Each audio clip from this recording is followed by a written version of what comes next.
yang sangat kami muliakan.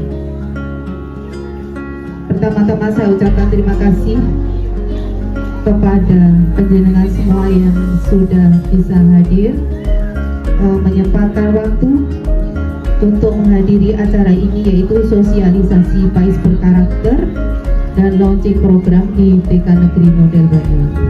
Bismillahirrahmanirrahim. Alhamdulillah, salatan wassalamat ala rasulillah. Yang saya hormati Bapak Pengawas, Ibu Kepala TK. Tak jauh dari itu, yang pertama mengikuti cermin.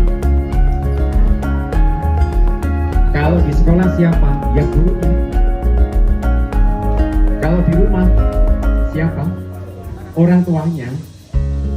Orang tuanya. Mohon maaf, sebagaimana 8 indikator PAIS berkarakter, kita nggak usah menyuruh anak-anak ayo sholat lewis dulu. Kemaslahatan bagi kehidupan kita, terlebih nanti kehidupan di akhirat. Kenapa? PAIS berkarakter yang sekarang tiga generasi, tiga macam, tiga model. Kalau masih kecil, itu bau-bauan surga, wewangian dari surga.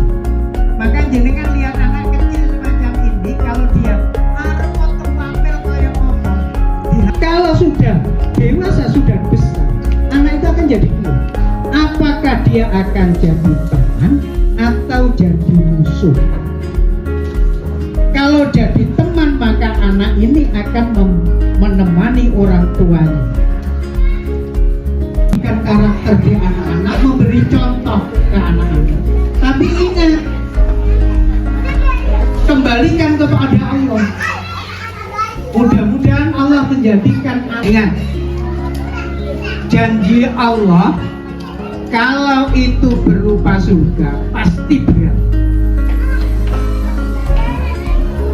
Sekarang saya tanya, orang tua kita, laki-laki atau perempuan, itu pintu surga kita bukan? Ini penanaman karakter di anak. Ini adalah sesuatu yang harus kita tanamkan.